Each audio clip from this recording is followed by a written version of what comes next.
Clip number 522۔ اس clip میں انشاءاللہ آپ قرآن پاک کی سورہ ہود کی آیت نمبر 32 سے لے کر 34 تک کی تلاوت، ترجمہ اور تفسیر قرآن صراط الجنان سماعت فرمائیں گے۔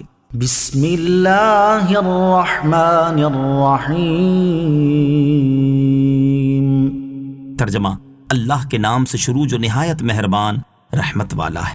قالوا یا نوح قد جادلتنا فأکثرت جدالنا فأتنا بما تعدنا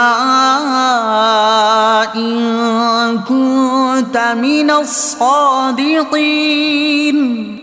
ترجمہ، انہوں نے کہا اے نوح، تو نے ہم سے جھگڑا کیا اور بہت زیادہ جھگڑا کر لیا ہے، تو اگر تم سچے ہو تو وہ عذاب لے آؤ جس کی وعیدیں تم ہمیں دیتے رہتے ہو۔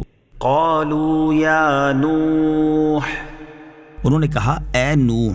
اس سے پہلی آیات میں اللہ تعالیٰ نے حضرت نوح علیہ السلام کے کفار کی طرف سے پیش کیے گئے شبہات کے جوابات ذکر فرمائے، اور کفار نے حضرت نوح علیہ السلام کے جوابات پر 2 اعتراض کیے، ان کا ذکر اس آیت میں ہے۔ پہلا اعتراض، کفار نے حضرت نوح علیہ السلام کے جوابات کو بکثرت بحث اور جھگڑا کرنے سے تعبیر کیا اور کہا کہ اے نوح علیہ السلام، تم نے ہم سے جھگڑا کیا اور بہت ہی زیادہ جھگڑا کر لیا۔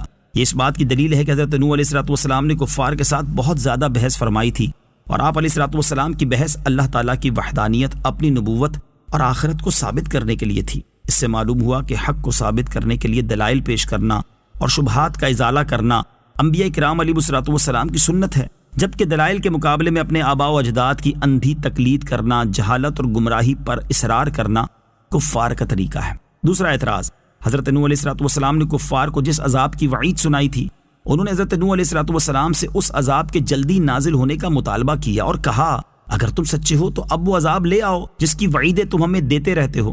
حضرت نوح علیہ السلام کی طرف سے کفار کے ان اعتراضات کا جواب اگلی آیت میں مذکور ہے۔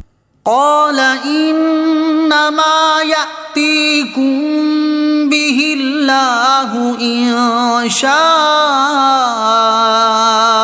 وما انتم بمعجزین۔ ترجمہ، نوح نے فرمایا وہ عذاب تمہارے اوپر اللہ ہی لائے گا اگر وہ چاہے گا، اور تم اللہ کو عاجز نہیں کر سکو گے۔ قال، فرمایا۔ کفار کے اعتراضات کے جوابات میں حضرت نوح علیہ السلام نے فرمایا تم پر عذاب نازل کرنے کا اختیار اللہ تعالیٰ ہی کے پاس ہے، وہ جب چاہے گا اس عذاب کو تم پر نازل کر دے گا، اور جب اس نے عذاب نازل کرنے کا ارادہ فرما لیا تو تم اس عذاب کو روک سکو گے اور نہ اس سے بچ سکو گے۔ اس سے معلوم ہوا کہ کفر یا بد عملی پر عذاب آنا ضروری نہیں، بلکہ یہ اللہ تعالیٰ کے ارادے پر موقوف ہے۔ وَلَا يَنفَعُكُمْ نُصْحِي إِنْ أَرَدْتُ أَنْ أَنصَحَ لَكُمْ إِنْ كَانَ اللَّهُ يُرِيدُ أَنْ يُغْوِيَكُمْ هُوَ رَبُّكُمْ وَإِلَيْهِ تُرْجَعُونَ۔ ترجمہ، اور اگر میں تمہاری خیر خواہی کرنا چاہوں تو تب بھی میری نصیحت تمہیں نفع نہ دے گی۔ اگر اللہ تمہیں گمراہ کرنا چاہتا ہو، وہ تمہارا رب ہے اور اسی کی طرف تم لوٹائے جاؤ گے۔ ان اردت ان انصح لکم، اگر میں تمہاری خیر خواہی کرنا چاہوں۔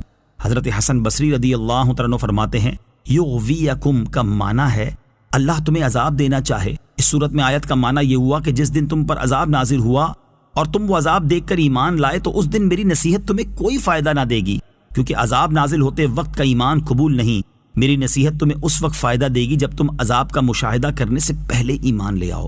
دوسرا معنی مشیت الہی کے اعتبار سے بھی ہو سکتا ہے جو آیت کے الفاظ سے ظاہر ہے، هو ربکم وإلیہ ترجعون، وہ تمہارا رب ہے اور اسی کی طرف تم لوٹائے جاؤ گے۔ یعنی تمہارا خدا وہی ہے جس نے تمہیں پیدا کیا اور تمہاری پرورش کی۔ وہ تمہاری موت سے پہلے اور موت کے بعد دونوں حالتوں میں تمہاری ذات اور صفات میں تصرف کرنے کا پورا اختیار رکھتا ہے، اور مرنے کے بعد تمہیں اسی کی طرف لوٹ کر آنا ہے۔ یہ آیت اللہ تعالیٰ کی گرفت سے ڈرانے میں انتہائی مفید ہے۔